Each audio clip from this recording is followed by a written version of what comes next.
My spoiled nephew demanded his inheritance at Grandpa's funeral, saying he was the only real grandchild. The estate lawyer asked him to define grandchild. My nephew Blake had been the golden child since birth. My sister Denise made sure of that. From the moment he could walk, he strutted around family gatherings like he owned everyone in the room. At 8 years old, he'd interrupt adult conversations to announce his needs. At 15, he'd take money from Grandpa's wallet because future inheritance might as well start now. At 22, he was still calling Grandpa every week asking for cash. Denise encouraged every bit of it. Blake's special. He's going places. Dad needs to support his only grandson's potential. She'd trained Blake to believe one fundamental truth. He was Grandpa's only real grandchild, the sole heir to everything. My daughter Mia didn't count because she was adopted. My other sister's kids didn't count because they were from her second marriage. Blake was the firstborn biological grandson, which in his mind meant the crown prince. Grandpa died on a Thursday. Blake showed up to the funeral in a Maserati he'd leased that morning. Told everyone at the service about his plans for Grandpa's house. That old place needs a complete remodel. I'm thinking modern. Maybe a pool out back. Tennis court where the garden is. Denise stood next to him, nodding proudly. It's what Dad would have wanted.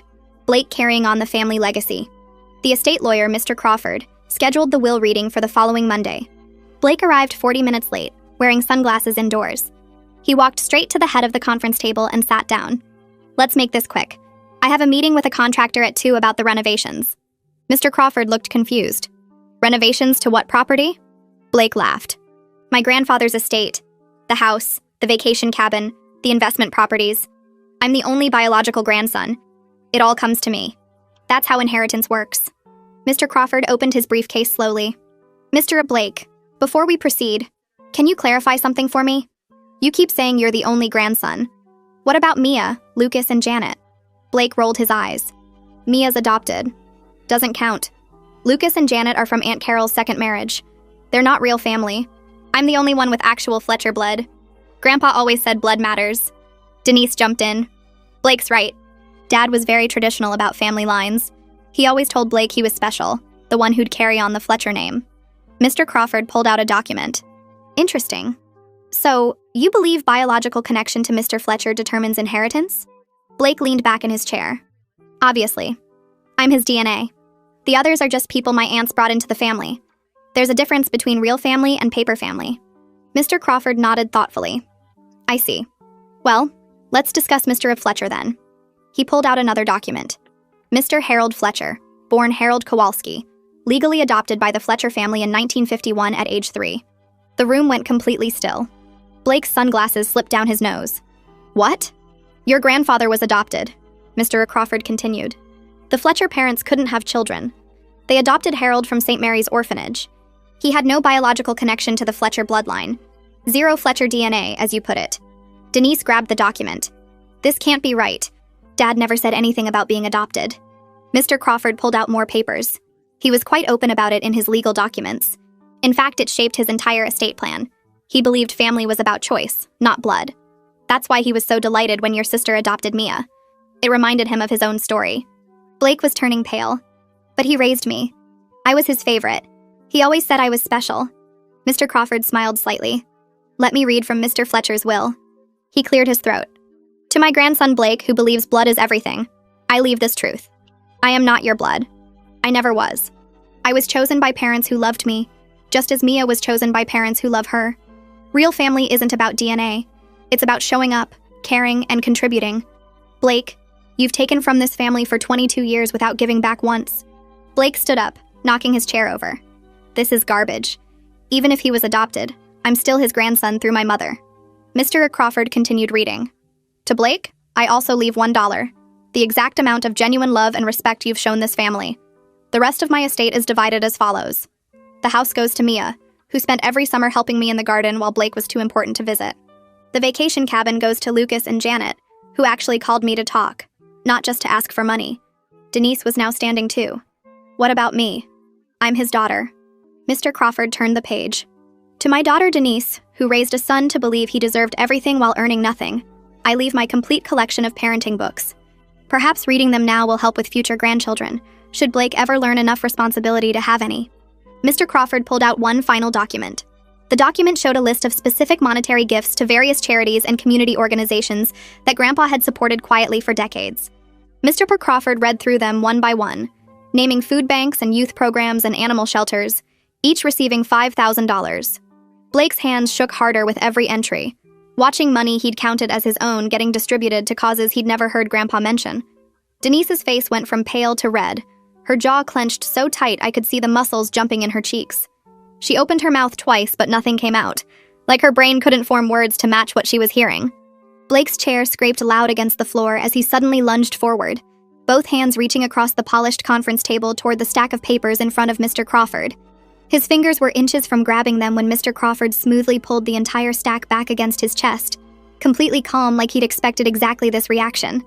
Blake's momentum carried him forward, and he had to catch himself on the table edge, breathing hard. Mr. Crawford adjusted his glasses and looked at Blake with the patience of someone who'd dealt with this exact situation before. "These are copies, Mr. Blake. The originals are filed with the probate court and the county clerk's office. Destroying these documents wouldn't change anything about your grandfather's wishes or the legal distribution of his estate." Blake straightened up but kept his hands flat on the table like he was holding himself back from trying again. His sunglasses had fallen completely off now, and I could see his eyes were wet. This is complete garbage. Complete betrayal. Denise finally found her voice, and it came out as a yell that made Carol jump in her seat. How could he do this? How could Dad lie to us for 70 years? How could he pretend to be a Fletcher when he was really just some random orphan who got lucky? Mr. Crawford's expression didn't change, but his voice got quieter, which somehow made it carry more weight.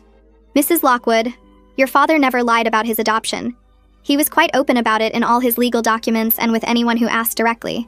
He simply didn't announce it because he didn't consider it relevant to being part of the Fletcher family. He was chosen by parents who loved him, legally adopted and raised as their son. That made him as much a Fletcher as anyone born into the family name." Denise slammed her hand on the table.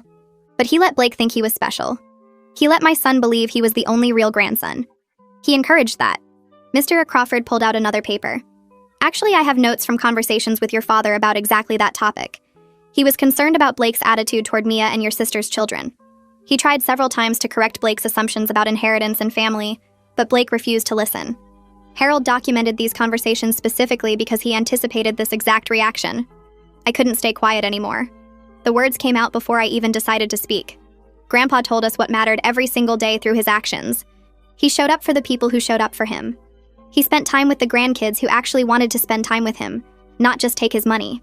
Blake whirled on me so fast his expensive watch caught the light. "You knew. You knew about all of this and you didn't say anything. You and Dad conspired to steal my inheritance. You turned him against his own family." His voice got louder with each sentence. "You poisoned him against me because you were jealous that Mia wasn't real family." Mr. Crawford stood up, which somehow made the room feel smaller even though he wasn't a particularly tall man. "Your aunt knew nothing about the adoption revelation or the specific contents of the will until today. Harold was very clear about that in his instructions to me. He wanted Blake to hear this truth in exactly this way, at exactly this moment, to make his point about hypocrisy unmistakably clear." Blake stared at him for a long moment, his face going through about 6 different expressions. Then he turned and walked toward the door, his movements jerky like a puppet with tangled strings. He grabbed the door handle and yanked it open, then stopped. His shoulders slumped. "I drove the Maserati here. The lease payment is $3,000 a month, and I was counting on inheritance money to cover it." His voice cracked on the last word. Denise was already gathering her purse, her movements sharp and angry. She followed Blake toward the door, but stopped to turn back and look at me and Carol. "You haven't heard the last of this. My lawyers will contest every single word of that will. Dad was clearly not in his right mind when he wrote it." Mr. Crawford sat back down and folded his hands on the table. "Mrs. Lockwood, your father anticipated that possibility as well. This will was written 5 years ago and updated annually with full medical and psychological evaluations documenting his sound mind and clear intentions. It's ironclad. Any contest will cost you tens of thousands in legal fees with virtually zero chance of success. But you're certainly welcome to try." Denise's face went red again and she opened her mouth like she was going to scream, but Blake grabbed her arm from the doorway. "Mom, let's just go." His voice sounded hollow and defeated in a way I'd never heard before. They left and the door clicked shut behind them with a soft sound that felt louder than a slam would have been. The silence in the room stretched out for maybe 10 seconds. Then Carol made a sound that was half sob and half laugh. She pressed both hands over her mouth and tears started running down her face. Lucas reached over and took one of her hands while Janet grabbed the other, and they sat there holding hands like they were anchoring each other to the table. Carol's voice came out shaky when she finally spoke. "My kids were always treated like they didn't count at family gatherings. Blake would tell them they weren't real cousins. Denise would correct people who called them Fletcher grandchildren. And Dad just watched it happen, and I thought he agreed with them. I thought he saw my kids as less than because of their father. Janet squeezed her mom's hand. He always asked about our lives when we called. He remembered things we told him and asked follow-up questions weeks later. Lucas nodded, his eyes red. He sent me a card when I got my first apartment. Just a regular card, but it said he was proud of me for being responsible. I kept it on my fridge for 2 years. Mr. Crawford waited until they'd all taken some breaths before he cleared his throat gently. I need to discuss some practical matters about the inheritance, particularly regarding Mia's property. The house comes with significant responsibilities for a 20-year-old. Would you be able to stay for about 30 minutes to go over the details? I nodded and pulled out my phone. Mia's finishing her college classes nearby. I can text her to come here. She should hear this directly from you. I typed out the message asking her to come to Mr. Crawford's office as soon as possible. Important family matter. Nothing scary, but time sensitive. She responded within seconds with a question mark emoji and then okay, be there in 30. Carol wiped her eyes with a tissue from her purse. Do you want us to stay, or would you rather handle this with just Mia? I thought about it for a moment. Stay if you want. This affects the whole family, and Mia might appreciate having more people here who actually care about her. Carol, Lucas, and Janet all nodded and settled back into their chairs. Mr. Crawford organized his papers into neat stacks while we waited, and I watched the clock on the wall tick through 28 minutes before the door opened. Mia came in looking confused and a little worried, her backpack still on one shoulder and her hair pulled back in the messy way she wore it for classes. She looked around at all of us and her expression shifted from confused to concerned. What happened? Is everyone okay? I stood up and guided her to the empty chair next to mine. Everyone's physically fine, but there's been some developments with Grandpa's will that you need to hear about. Mia sat down slowly, setting her backpack on the floor. Her face went through about 15 different emotions in the span of 10 seconds as I explained what had just happened, about Grandpa being adopted, about Blake's reaction, about the inheritance distribution. When I got to the part about the house, she went completely still. Wait. She looked at Mr. Crawford. I own Grandpa's house? The house with the garden where we grew tomatoes every summer? The house where he taught me about roses and proper mulching and how to tell when soil needs more nitrogen? Mr. Crawford smiled slightly. Yes, Miss Mia. The house and all its contents are yours, as specified in your grandfather's will. He was very clear that he wanted you to have it because of exactly those memories you just mentioned. Mia sat back in her chair like someone had pushed her. Her eyes were wide and she looked at me, then at Carol, then back at Mr. Crawford. But I'm only 20. I've never even paid a utility bill before. How am I supposed to own a whole house? Mr. Crawford explained that the house came with property taxes around $6,000 a year, insurance premiums, utility costs that wouldn't stop just because she was the owner, and maintenance that old houses needed constantly. Mia nodded slowly, taking in each detail, and I watched her face shift from shock to something that looked like determination mixed with fear. She asked about selling it, whether that would be easier than trying to manage everything at 20 years old. Mr. Crawford said she absolutely could sell, but Harold had hoped she'd keep the place because of what it represented, because of the garden they'd built together over all those summers. Mia's eyes filled with tears, and she pressed her hands against her face. She whispered that she missed him so much, that she wished she could thank him for seeing her as real family when Blake spent years making her feel like she didn't belong. Mr. Crawford's expression softened and he leaned forward slightly. He told her that maintaining the garden Harold loved would be thanks enough, that living in that house and caring for what he built would honor his memory better than any words could. Mia wiped her eyes and nodded, then asked what she needed to do first, what paperwork had to be filed, when she could actually access the property. Mr. Crawford pulled out a folder and started walking her through the process, explaining about title transfers and estate processing timelines, and I sat there watching my daughter handle this massive responsibility with more maturity than I'd expected.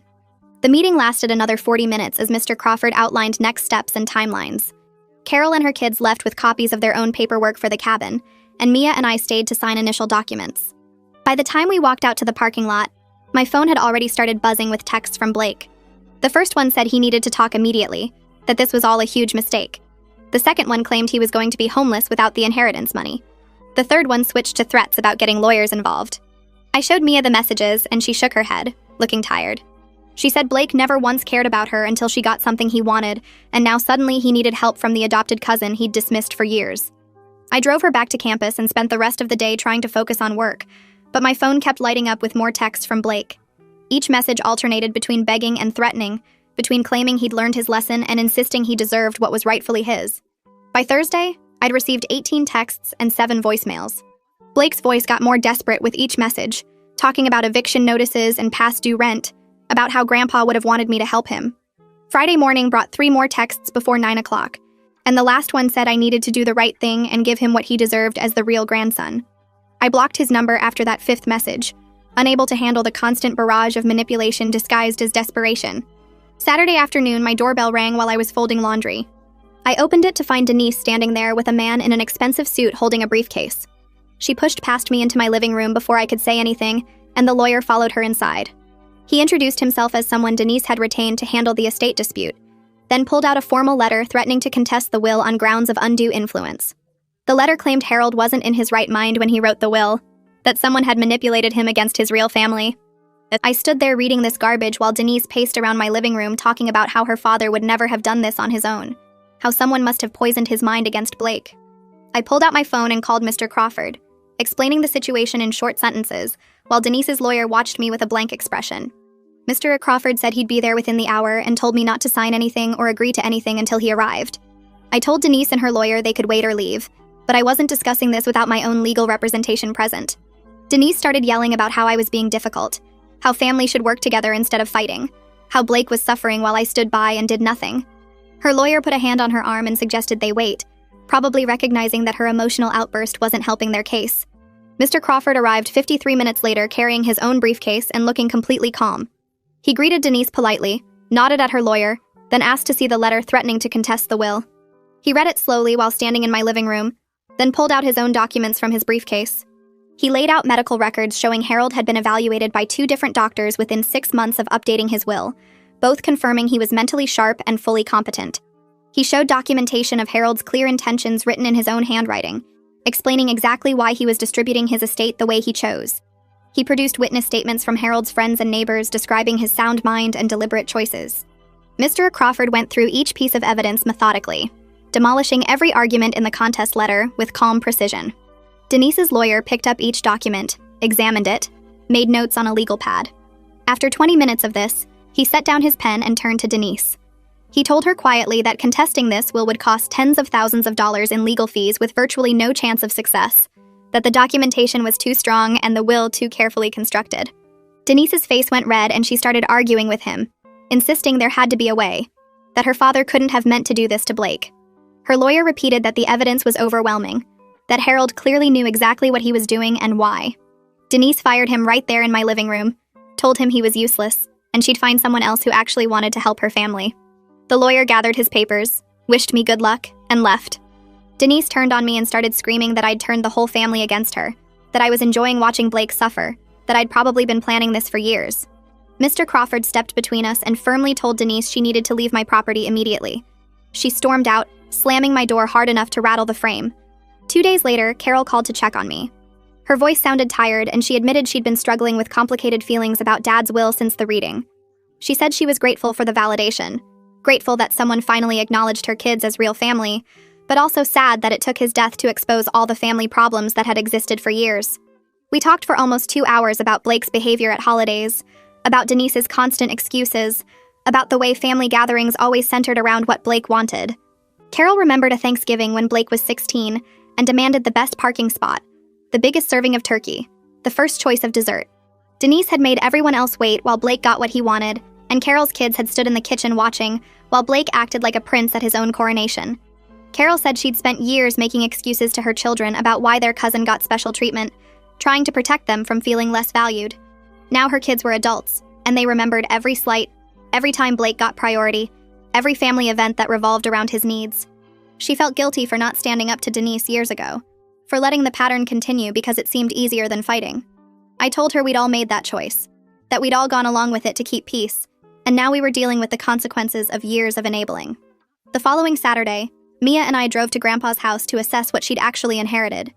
I had a key that Harold had given me years ago for emergencies, and using it now felt strange knowing he'd never be inside waiting. We walked through the front door into the living room where his favorite chair still sat by the window, a book still open on the side table like he'd just stepped away for a moment. The house smelled like him, like coffee and old wood and the lavender sachets he kept in the closets. Mia moved through each room slowly, touching things, picking up photos, opening drawers. She found his reading glasses on the kitchen counter and held them carefully like they might break. We went out the back door to the garden and Mia stopped completely when she saw it. 2 weeks of neglect had already taken a visible toll. Weeds were pushing up through the vegetable beds, the roses needed deadheading, the tomato plants were drooping from lack of water. Mia walked straight to the nearest bed and dropped to her knees, pulling weeds with tears running down her face. She worked methodically, clearing one section and then moving to the next, and I watched her hands move with the same careful attention Harold had taught her. She didn't say anything, just kept pulling weeds and wiping her eyes with her forearm, and I knew she was crying for more than just neglected plants. After an hour, we moved to the potting shed where Harold kept his tools and supplies. Mia was looking for the watering schedule he'd always followed, the notes about which plants needed what care. Instead, she found a stack of garden journals going back 30 years. Each one was filled with Harold's neat handwriting documenting what he'd planted, what thrived, what failed, observations about weather and soil and pest control. Mia sat on the floor of the shed and started reading, flipping through pages that chronicled decades of patient work. She found entries about teaching her to garden when she was 7 years old, notes about how patient she was as a child, how she never rushed through tasks like other kids. Harold had written that she reminded him of himself learning from his adoptive parents, that same careful attention to doing things right. Mia read those entries out loud with her voice breaking, and then she closed the journal and pressed it against her chest.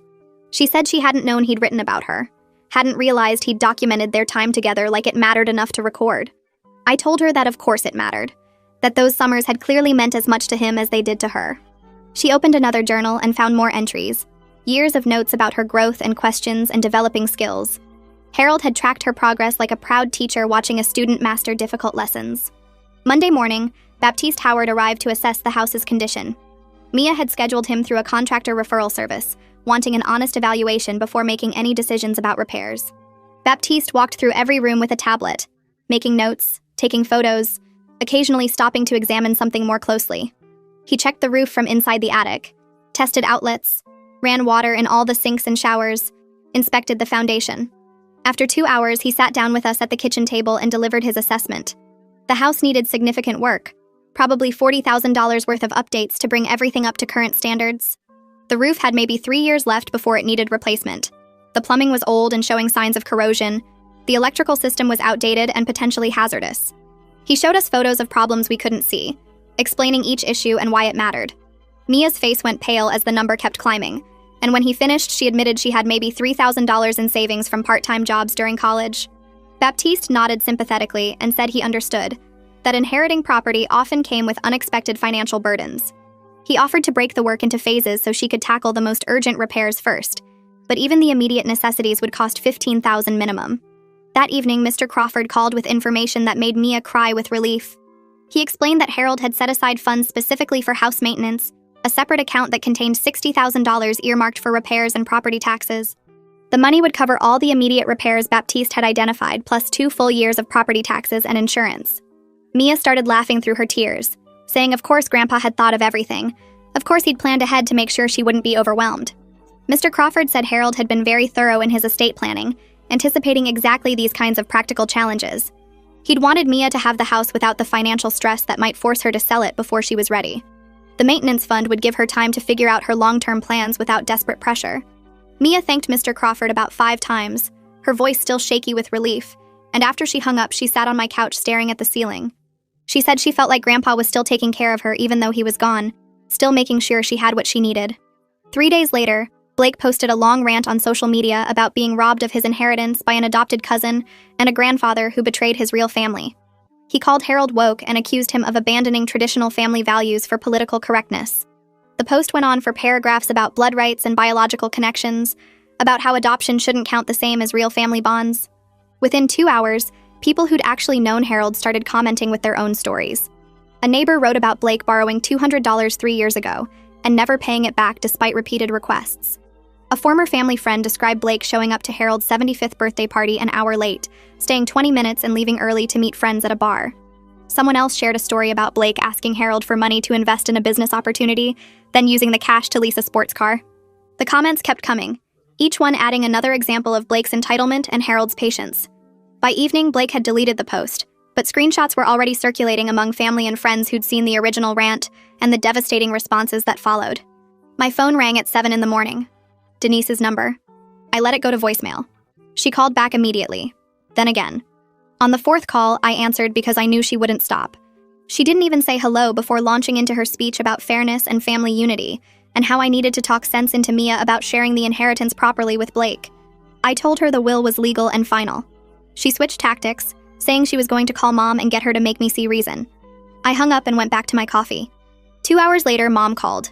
I braced myself for the lecture about keeping the peace, about being the bigger person, about family harmony. Instead, Mom asked if I'd heard from Denise yet. I said yes, briefly. Mom sighed and told me Denise had spent 40 minutes on the phone trying to convince her that Harold's will was unfair, that Blake deserved his share, that I needed to pressure Mia into splitting everything evenly. Mom had listened to the whole rant, then told Denise that Harold's will was perfectly fair and maybe she should actually read those parenting books he left her. Denise had hung up on her. Mom said she'd been watching Blake's behavior at family gatherings for 22 years, and the will didn't surprise her one bit. She asked how Mia was handling everything. I told her Mia was meeting with a financial advisor that afternoon to understand what she'd inherited. Mom said that showed more maturity than Blake had demonstrated in his entire life. Mia met with Caitlin Rivers at 3 o'clock in a small office downtown. I drove her there because she was nervous about the whole thing. Caitlin was maybe 40, wearing a practical suit and no-nonsense glasses. She shook Mia's hand and got straight to business, pulling out folders and spreadsheets and property documents. She walked Mia through the tax implications, the insurance requirements, the maintenance costs, the decision points about whether to live in the house or rent it out. Mia took notes in a spiral notebook, asking questions about every single thing Caitlin mentioned. Caitlin looked impressed. She said most 20-year-olds in Mia's position just wanted to know how fast they could sell everything and get cash. Mia said she didn't want to sell Grandpa's house. She wanted to take care of it the way he'd taken care of it for 50 years. Caitlin smiled for the first time and said that was exactly the right attitude for managing real property. They spent 2 hours going over numbers and options and long-term planning. When we left, Mia looked exhausted but determined. Lucas called me that evening while I was making dinner. His voice was shaking. He and Janet had driven up to see the vacation cabin they'd inherited. They'd expected a rundown place that needed work. Instead, they found a well-maintained cabin full of photos. Photos of them with Grandpa from visits over the years, fishing trips, hiking trails, birthday celebrations at the cabin. Janet got on the phone, crying so hard she could barely talk. She said Blake had never been there, not once in all the years they'd been visiting. They found a letter from Harold in the kitchen, sealed in an envelope with both their names on it. The letter explained that he wanted them to have a place where their own families could make memories someday, that the cabin represented the family they'd chosen to build with him through consistent visits and genuine care.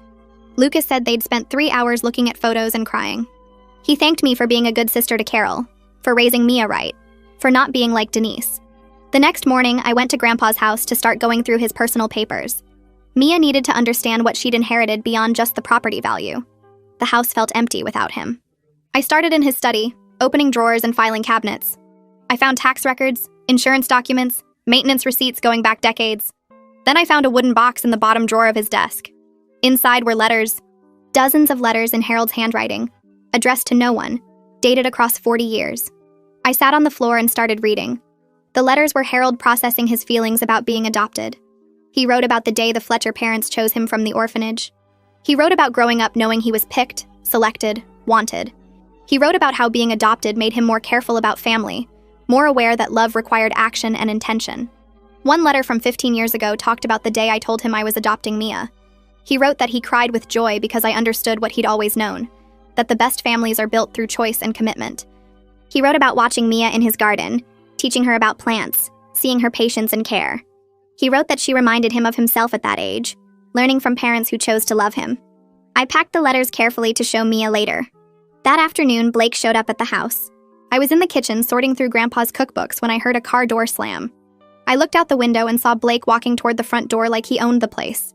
Mia was upstairs going through the bedrooms. I met Blake at the door before he could knock.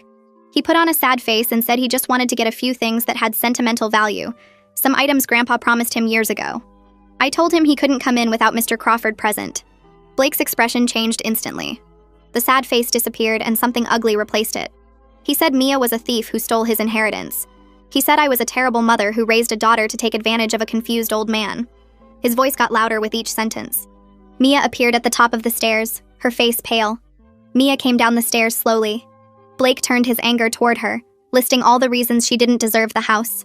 She was adopted, not real family. She'd manipulated Grandpa in his old age.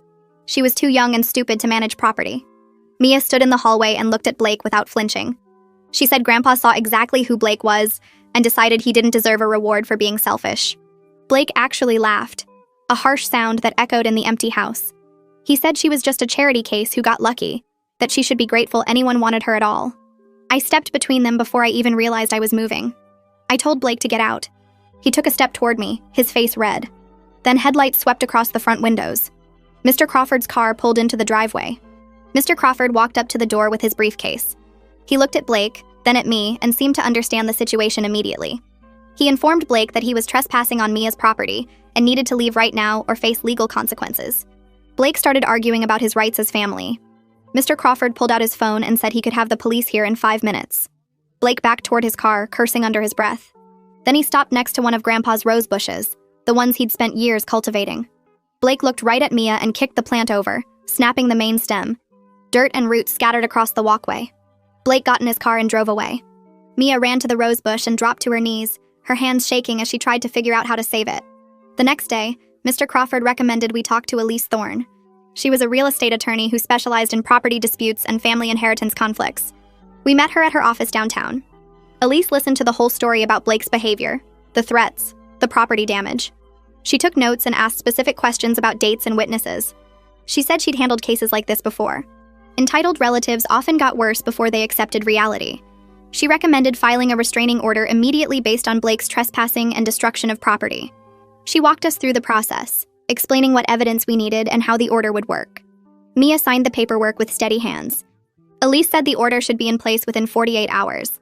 She warned us that Blake might try something else before the order took effect, and we should document everything and call the police if he showed up again. That evening, Mia told me she was taking a semester off from college. I felt my stomach drop. She was doing so well in her classes, and I didn't want Grandpa's death to derail her education. Mia explained that she needed time to handle the house repairs and figure out her long-term plans for the property. She said college would still be there next semester, but right now she had decisions to make about something that could provide stability for decades if she managed it correctly. She'd already talked to her academic advisor about taking a leave. I argued that she shouldn't let the inheritance disrupt her life. Mia pointed out that the inheritance was part of her life now, a significant part, and she needed to handle it responsibly, instead of trying to juggle everything and doing it all badly. She had a point, but I still worried she was making a mistake. We hired Baptiste Howard to start the repairs. He showed up on Monday morning with his truck and his tools. Baptiste was patient in a way I hadn't expected from a contractor. He walked Mia through every single repair, explaining why things needed to be fixed and how he planned to fix them. Mia followed him around the house with her spiral notebook, writing down everything he said. She asked questions about roof flashing and circuit breakers and foundation drainage. Baptiste answered each question like it mattered, like teaching a 20-year-old about her house was just as important as doing the actual repairs. He showed her how to spot water damage, how to check if outlets were grounded, how to tell if the furnace was running efficiently. Mia absorbed it all, taking pages of notes. Baptiste told me later that most homeowners never bothered to understand their own houses. They just called him when something broke. He said Mia was going to be the kind of owner who caught problems early because she actually knew what to look for. The repairs took 3 weeks, and I spent most of that time watching Mia become someone I barely recognized. She showed up every morning at 7 to check Baptiste's progress, asked questions about load-bearing walls and electrical codes, took notes in that spiral notebook until her hand cramped. Baptiste started bringing her coffee because she was always there before him. The house slowly transformed from a place full of Grandpa's things into Mia's home, and I saw her claiming it one decision at a time. Carol called on a Saturday morning asking if she could bring Lucas and Janet over to help sort through Grandpa's belongings. Mia agreed immediately, and I watched the three of them work through closets and drawers with a gentleness that surprised me. They found his old clothes, his collection of gardening magazines, boxes of tax returns from 40 years ago. Lucas discovered a fireproof box under the bed in the spare room, locked with a combination none of us knew. Mia tried Grandpa's birthday, then her birthday, then random numbers until the box finally clicked open on March 15th, the date he was adopted. Inside were papers, official documents with stamps and signatures, and Lucas pulled them out carefully like they might crumble. St. Mary's Orphanage letterhead at the top, Harold Kowalski written in neat script, then crossed out and replaced with Harold Fletcher. The adoption decree dated March 15, 1951, signed by a judge whose signature had faded to almost nothing. We sat on the floor passing the documents around, reading every word. There were medical records from when he was 3 years old, noting he was healthy but underweight. A letter from the orphanage director describing him as quiet and well-behaved. The Fletcher parents' application explaining they'd tried for years to have children and wanted to give a child a loving home. Janet started crying first, then Mia, then me. Carol just held the papers and stared at them like they explained everything about our family. Lucas found photos tucked into the box. Harold as a tiny child in clothes that didn't fit right. Then Harold with the Fletcher parents looking stiff and formal in their Sunday best. Then Harold smiling in a backyard somewhere with a puppy. We spent 2 hours on that floor reading through his entire adoption file, and it felt like meeting Grandpa for the first time. He'd been chosen, documented, officially welcomed into a family that wanted him. Carol said it made sense now why he cared so much about Mia, why he left her the house. He understood what it meant to be chosen and loved on purpose. 2 days later, a certified letter arrived at my house addressed to Mr. Crawford but forwarded to me. Denise's lawyer had sent it, claiming Harold was mentally incompetent when he wrote the will, that his adoption trauma affected his judgment, that the will should be invalidated. I called Mr. Crawford immediately, and he sounded tired when he answered. He said he'd been expecting this, that Denise had contacted 3 different lawyers before finding one willing to take the case. Mr. Crawford asked me to come to his office the next morning, and when I arrived, he had a stack of documents spread across his desk. Medical records from Harold's doctor showing he'd passed a cognitive assessment 6 months before he died, scoring higher than average for his age. Letters from his financial advisor confirming he understood his estate planning decisions. A psychological evaluation he'd requested specifically to prevent this exact challenge, dated and notarized. Mr. Crawford had already prepared a response to Denise's lawyer, attaching all the evidence of Harold's sound mind and clear intentions. He showed me the letter before sending it, and it was professional but devastating, laying out exactly how prepared Harold had been for someone to question his competence. Mr. Crawford said he'd seen families tear themselves apart over inheritance before, but he'd rarely seen someone as thoughtful as Harold in preventing it. The will wasn't written in anger, it was written in clarity, and every word had been chosen carefully. He mailed the response that afternoon, and I knew Denise would receive it within days. I started seeing Ashlyn 3 times a week because I couldn't process everything alone anymore. My dad was dead, my sister was suing his estate, my nephew had become someone I didn't recognize, and my daughter had inherited a house at 20. Ashlyn's office was small and comfortable, filled with plants and soft furniture that made it easier to talk. She asked questions that made me think about things I'd been avoiding. Why did Harold's will feel cruel to Denise when it was just honest? Because honesty destroys the stories people tell themselves to feel good. Denise had spent 22 years believing she was raising a special child who deserved special treatment, and Harold's will said no, you raised an entitled adult who takes without giving. That truth felt like cruelty, because it stripped away the narrative Denise had built. Ashlyn helped me see that polite silence had enabled Blake's behavior for years, that every time someone didn't call him out, they gave him permission to continue. Harold's will wasn't mean. It was the first time anyone had told Blake and Denise the truth without softening it. I cried in Ashlyn's office more than I'd cried in years, grieving not just for my dad, but for the family relationships that were breaking apart. She reminded me that some relationships were built on dysfunction, and when someone finally sets boundaries, those relationships can't survive because they were never healthy to begin with. I left each session feeling raw but clearer, like I was finally seeing my family without the protective blur I'd always used. Mia started planting in early May, following Grandpa's garden journal like an instruction manual. She measured out rows for tomatoes, marked spaces for peppers and cucumbers, created a small herb section near the kitchen door. Neighbors I'd never met started appearing in the backyard, introducing themselves and sharing memories of Harold. The woman from 3 houses down said he'd fixed her fence after a storm and refused payment. The couple across the street said he'd helped them plant their maple tree 15 years ago and checked on it every spring. A man from the next block over said Harold had taught his son how to change a tire when the kid was 16 and stranded. Mia absorbed these stories while she worked the soil, learning that Grandpa had been showing up for people all over the neighborhood for decades. Nobody had asked him to help. He just noticed what needed doing and did it. The neighbors brought her seedlings and advice, telling her which varieties grew best in this soil, warning her about the rabbits that would eat her lettuce if she didn't fence it properly. Mia took notes on everything, building relationships the same way Grandpa had, through consistency and genuine care. I watched her become part of the neighborhood in ways I'd never managed, and I realized she was inheriting more than just property. Blake's social media posts started getting worse in June. He posted long rants about adoption activists destroying traditional families, about blood rights being erased by political correctness, about grandparents being brainwashed into rejecting their real grandchildren. He shared articles about inheritance laws and family lineage, adding comments about how adopted children were stealing from biological families.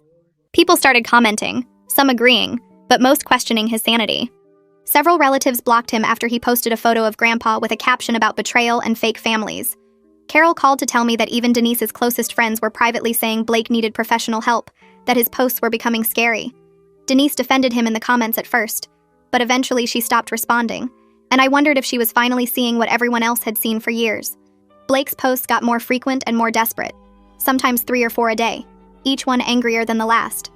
I stopped checking his page after he posted a long thread about how Mia had manipulated an old man and stolen his inheritance through emotional manipulation. Reading his words made me feel sick, and I knew nothing I said would change his mind. The insurance transfer finished in July, and Mia officially became the homeowner on every legal document. She framed the deed in a simple black frame and hung it in the kitchen where Grandpa used to keep family photos. The wall looked empty with just one frame, but Mia said she was starting her own tradition, her own collection of important documents and memories. She took a photo of the framed deed and sent it to Lucas and Janet, and they sent back photos of themselves at the cabin holding their own deed. The three of them had created a group chat, sharing updates about their properties and making plans to visit each other. Mia told me it felt strange to own something this significant at 20, but also right, like Grandpa had known exactly what she needed to grow up. She started making decisions about the house with confidence I'd never seen before, choosing paint colors and planning renovations and budgeting for future repairs. I watched my daughter become an adult through the responsibility of ownership, and I understood why Grandpa had given her this gift. Lucas and Janet invited Mia to visit the cabin in August, and she drove up on a Friday afternoon with a bag of groceries and nervous excitement. She called me that first evening from the cabin's porch, and I could hear Lucas and Janet laughing in the background. They'd spent the afternoon hiking the trails Grandpa used to take them on, and they'd found his initials carved into a tree from 30 years ago. The cabin was smaller than Mia expected, but perfect, with 2 bedrooms and a main room that smelled like pine. They cooked dinner together and stayed up late talking about being the kids who didn't count, the ones Blake and Denise had dismissed as not real family. Lucas said he'd spent years wondering if he actually belonged at family gatherings, if he was just tolerated because of his mom. Janet admitted she'd avoided holiday dinners sometimes because she was tired of Blake's comments about second marriages and step-families. Mia told them about growing up hearing that adopted kids weren't real family. That blood was what mattered. The three of them cried and laughed and made plans to maintain the cabin together, to create memories in the place Grandpa wanted them to have. Mia came home on Sunday evening looking lighter, like she'd finally found people who understood what it meant to be chosen instead of born into a family. Denise showed up at my door on a Tuesday morning in September, without Blake and without warning. She looked smaller than I remembered, older and tired. She asked if we could talk, and I let her in, but stayed standing near the door. Denise admitted she was struggling financially because she'd been supporting Blake's lifestyle for years, paying his rent when he couldn't, covering his car payments, buying his groceries. She'd spent her savings and maxed out credit cards believing he'd eventually get stable and pay her back. Now she had nothing left and Blake was still asking for money. I felt sorry for her, but also angry that she was coming to me now, after everything. Denise didn't ask for Mia's inheritance directly, but she hinted that maybe we could help, that family should support family. I gave her the number for a financial counselor Caitlin had recommended, and I told her clearly that Mia's inheritance wasn't available to fix Blake's problems or bail out the choices Denise had made. Denise looked like I'd slapped her, but she took the number and left without arguing. I watched her drive away and felt sad for who she'd become, someone who'd sacrificed everything for a son who would never appreciate it. Mia decided to rent out the 2 extra bedrooms in October after talking with Caitlin about income and expenses. The house had 3 bedrooms, and Mia only needed 1, and the rental income would cover the mortgage and property taxes with money left over for maintenance. Caitlin helped her set up proper lease agreements, create a separate bank account for property management, and screen potential renters carefully. Mia interviewed 5 different people before choosing 2 graduate students who seemed responsible and quiet. She set clear rules about the house, the garden, the shared spaces, and both renters agreed without hesitation. Caitlin reviewed the leases before Mia signed them, making sure everything was legal and protected Mia's interests. I watched my daughter handle this entire process with a professionalism that amazed me, and I realized Grandpa had known exactly what he was doing when he left her this property. The first renters moved in on November 1st, and Mia spent the day helping them carry boxes and showing them how everything in the house worked. Both were respectful and grateful, treating the house like it mattered because they could see it mattered to Mia. She collected first month's rent and security deposits, deposited the money in her property management account, and updated her budget spreadsheet. The rental income covered the mortgage payment with $800 left over for taxes and repairs. Mia discovered she was good at being a landlord because Grandpa had taught her about responsibility and follow-through, about showing up consistently and keeping promises. Her renters texted her when small things broke and she fixed them quickly or called Baptiste for help. The house felt alive again with people in it, and Mia told me she liked having others around, liked being responsible for creating a good home for people who needed one. The rental income changed everything for Mia because she could stop worrying about whether she'd lose the house to taxes or emergency repairs. She deposited checks from both renters on the 1st of each month, updated her budget spreadsheet, and watched the property management account grow. By December, she had enough saved to handle the winter heating bills and still put money toward the spring garden supplies. I watched her confidence grow as she realized she could actually manage this responsibility Grandpa had given her. She wasn't just inheriting property, she was building something stable that could last decades if she kept showing up and doing the work. Carol called me 3 weeks before Christmas with news about Blake. He'd been evicted from his apartment after missing 3 months of rent payments. The landlord had started the process in September, right after the will reading, and Blake had ignored every notice, assuming his inheritance money would arrive and fix everything. Now he was moving back in with Denise, hauling boxes of expensive clothes and electronics into her 2-bedroom condo. Carol heard about it from a mutual friend who lived in Denise's building and reported screaming matches echoing through the hallways at all hours. Blake blamed Denise for not fighting harder to get him his inheritance. Denise blamed Blake for spending money he didn't have on a lifestyle he couldn't afford. The golden child was discovering that his mother's enabling had limits when her own finances were stretched thin from years of bailing him out. I felt sorry for Denise in a complicated way because she was finally seeing what the rest of us had watched for years. She'd raised a son who believed the world owed him everything, and now that son was living in her guest room, eating her food and raging at her for not fixing his problems. Carol said the fights got so loud that neighbors complained to building management. Blake would storm out at midnight and disappear for days, then return demanding money for gas or food or his phone bill. Denise tried setting boundaries but had no practice enforcing them after 22 years of giving Blake whatever he wanted. She'd created this situation by teaching him that tantrums and manipulation worked, and now she couldn't make it stop. The mail arrived on a Tuesday in late January, 6 months after Grandpa's death. I found a thick envelope from Mr. Crawford's office mixed in with bills and advertisements. Inside was a letter in Grandpa's handwriting, dated 2 years before he died. The first line made my hands shake. If you're reading this, then 6 months have passed since the will reading, and I hope the dust has settled enough for you to hear what I need to say. I sat down at my kitchen table and read through tears as Grandpa explained his reasoning for the will he'd written. He knew it would cause conflict and pain. He knew Blake would react with rage and Denise would feel betrayed. He knew the family might fracture beyond repair. But he also knew that sometimes the most loving thing you can do is tell the truth and let people decide how to respond. Grandpa wrote about watching Blake's entitlement grow year after year, while Denise made excuses and enabled every bad choice. No. He wrote about his worry that Blake would never learn responsibility if someone didn't force him to face consequences. He wrote about hoping the will would shock Blake into growth, into understanding that family requires effort and contribution, not just DNA.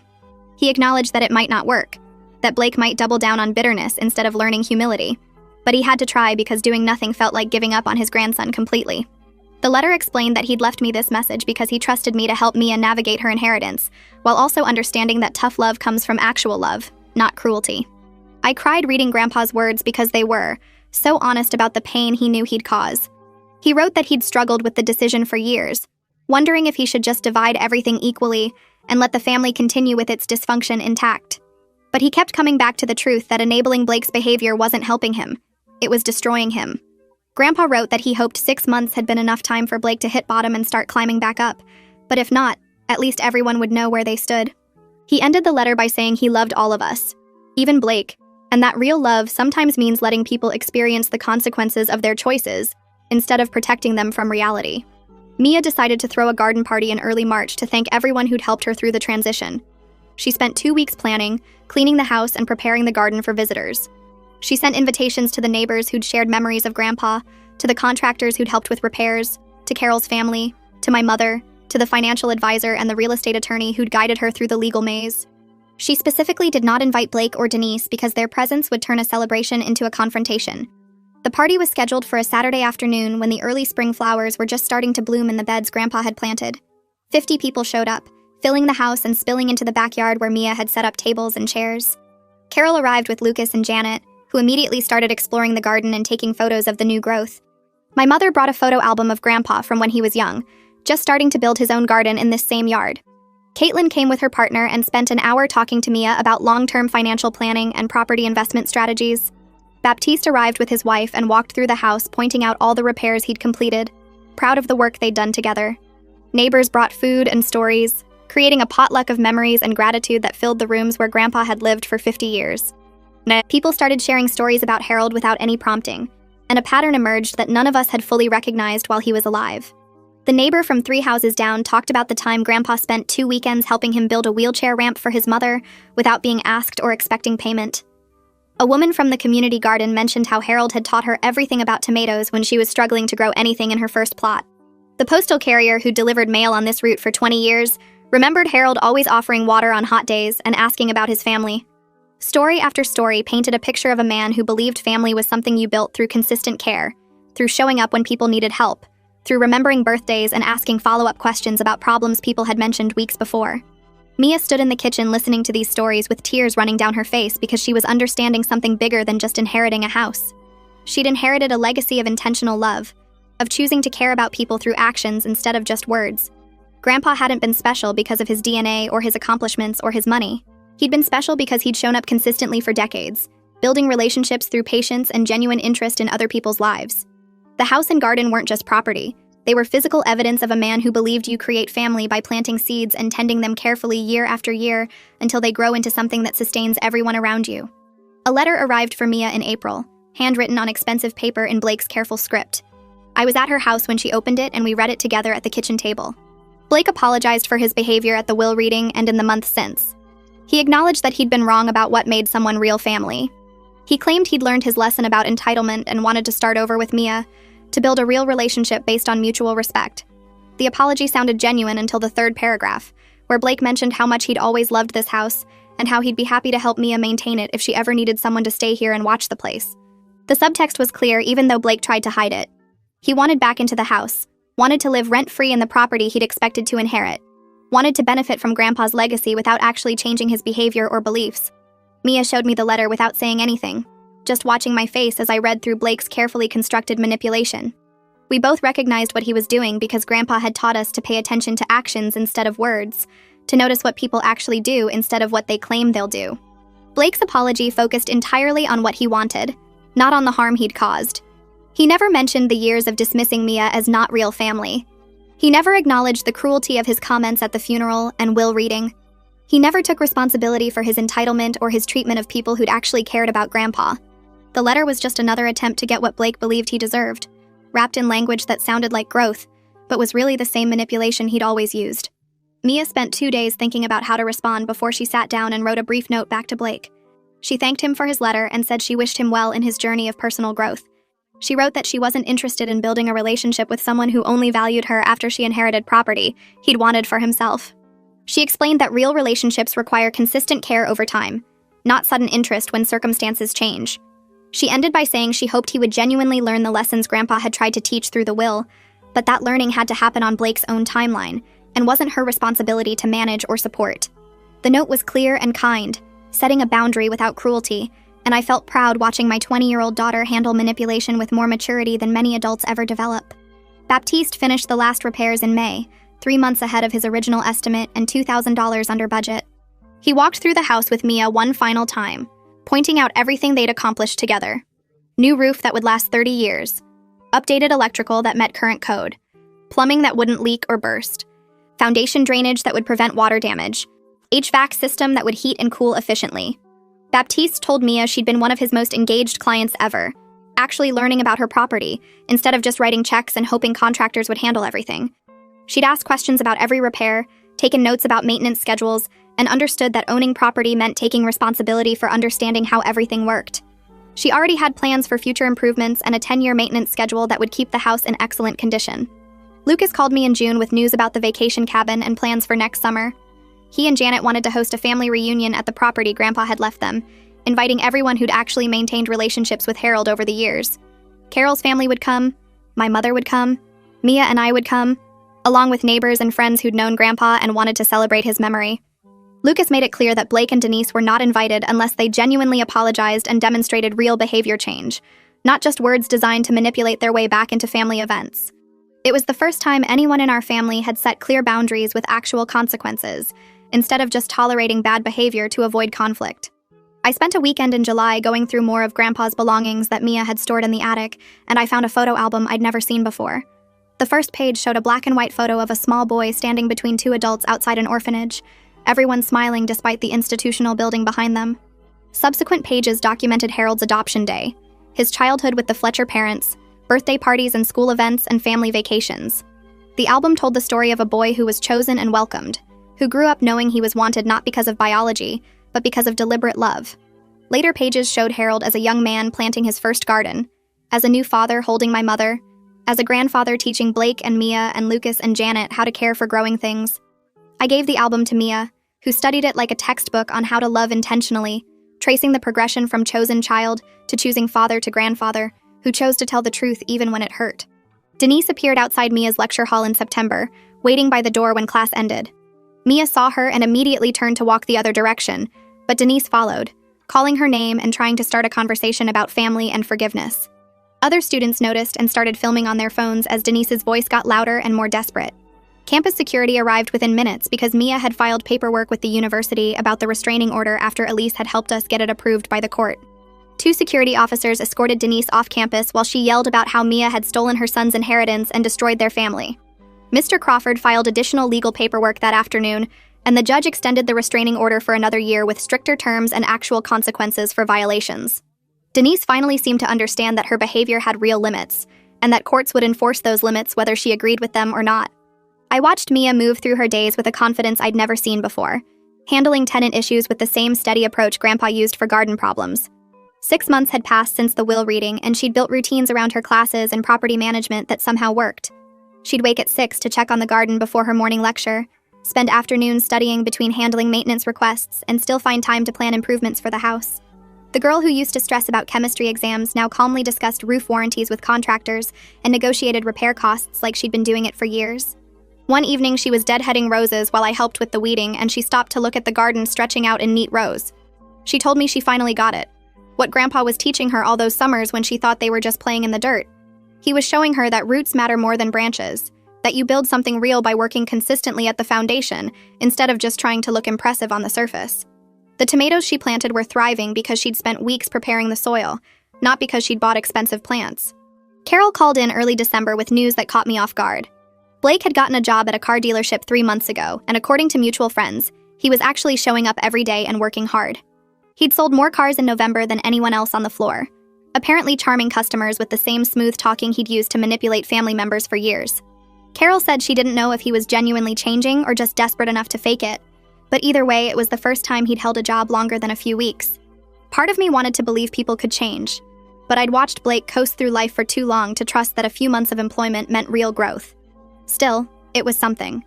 At least he wasn't calling Denise for money every week, which meant she might finally have to face her own financial situation, instead of enabling his. Mia came home from meeting with her academic advisor in January, with forms to change her major. She'd been studying business, thinking vaguely about marketing or management, but now she wanted to switch to horticulture with a minor in property management. The advisor had helped her map out a program that would let her finish in 3 years instead of 4, combining her inheritance experience with actual credentials. She spread the course descriptions across the kitchen table, pointing out classes on landscape design, soil science, and real estate law with genuine excitement. This was the first time I'd seen her passionate about school instead of just going through the motions.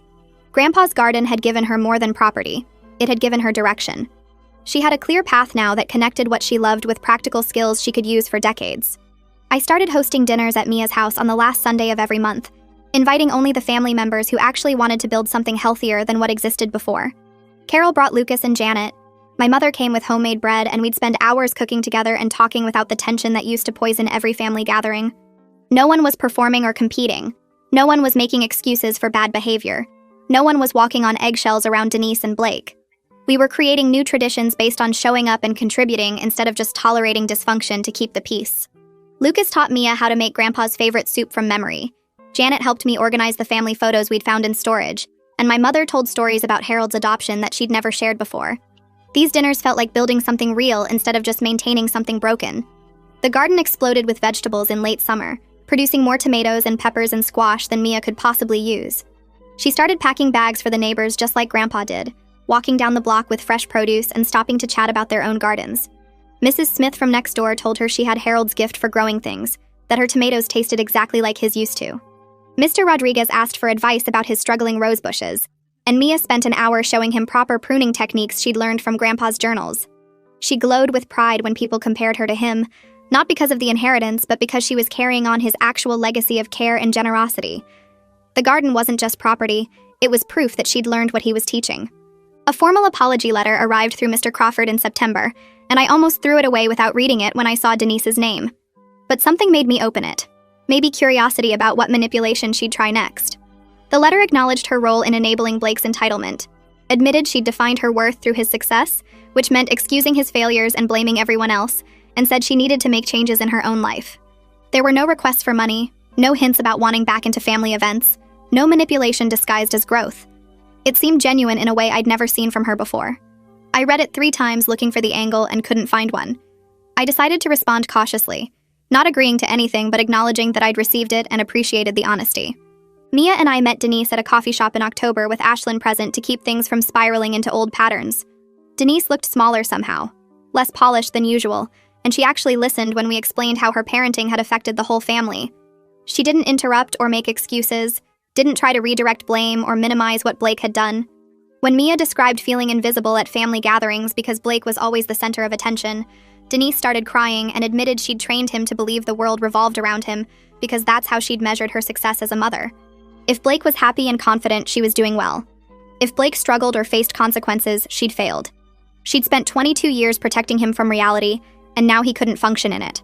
Ashlyn guided the conversation carefully, helping Denise see patterns she'd been blind to for decades. Blake wasn't invited to the mediation, and Denise accepted that without argument.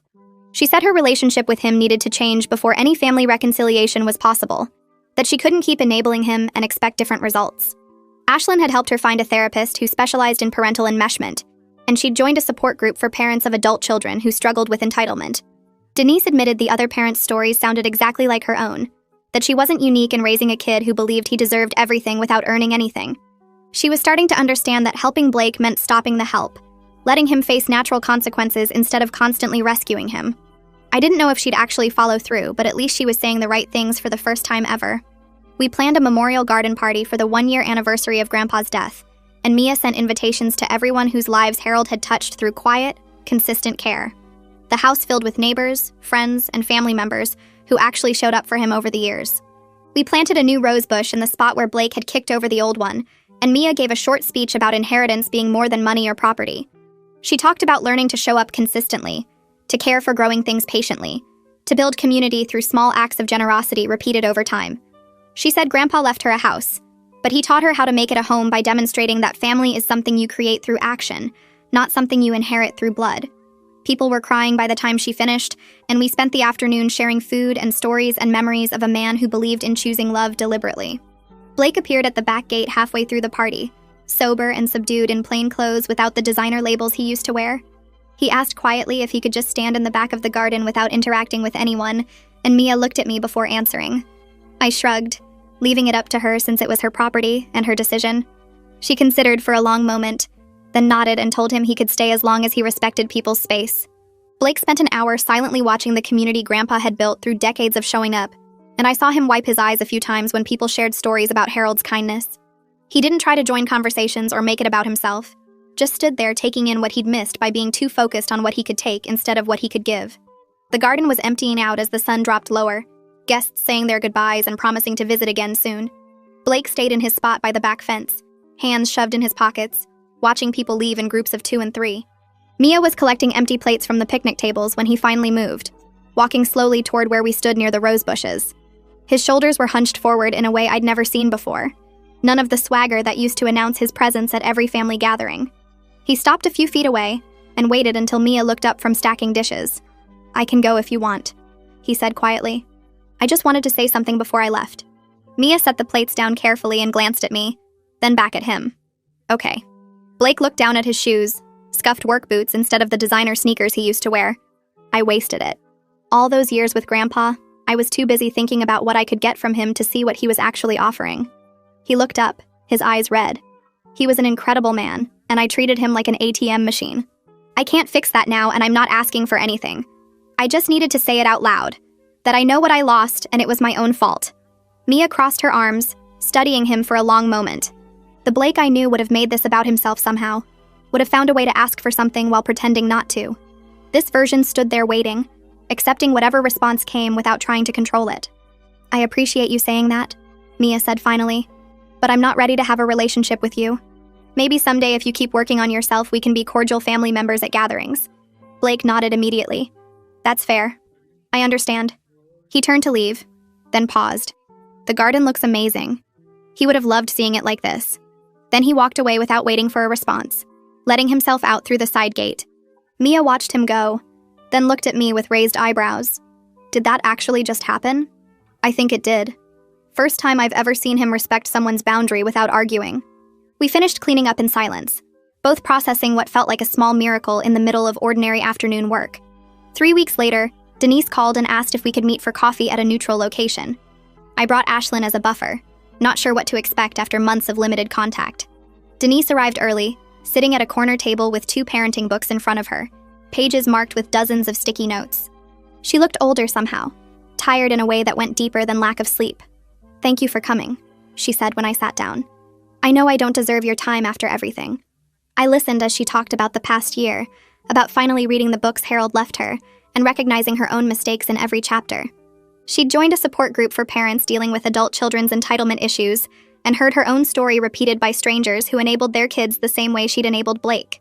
She was seeing a therapist twice a week, and learning that helping Blake meant stopping the help, letting him face real consequences instead of constantly rescuing him from his own choices. "I made him believe the world owed him everything," Denise said, tears running down her face. "And I blamed everyone else when he acted exactly how I taught him to act. I'm not asking you to forgive me or trust me right away. I just wanted you to know I'm working on it. That I finally understand what Dad was trying to tell me with those books." We talked for 2 hours about boundaries and honesty and the difference between enabling and supporting. I didn't promise her anything except that I'd keep the door open if she continued making genuine changes. She accepted that without pushing for more, and I saw echoes of Blake's conversation with Mia in the way she respected my limits. 2 years slid past in a blur of property management and college classes and slow family healing. Mia finished her degree in horticulture and property management, turning her inheritance into a career path that combined passion with practical skill. The house filled with carefully chosen renters who treated the place with respect, their rent covering expenses while Mia built equity and experience. I stood in the kitchen doorway one Sunday afternoon watching her teach her current renters about tomato plants, explaining how to pinch suckers and support heavy fruit exactly the way Harold taught her during those childhood summers. She had his patience with growing things, his steady hands working soil, his genuine pleasure in watching things thrive under careful attention. The renters asked questions and took notes, treating her knowledge with the respect she'd earned through years of consistent care. Harold's greatest inheritance wasn't the house or the property value or the financial security it provided. It was teaching someone how to show up and love through action, how to build family deliberately instead of assuming blood did the work automatically. Mia learned that real relationships require patience and presence and genuine care, repeated every single day until it becomes who you are instead of what you do. The best families aren't the ones we inherit through biology. They're the ones we choose to build through showing up when it matters and staying present when it's hard, and proving through action that love means more than shared DNA or convenient proximity.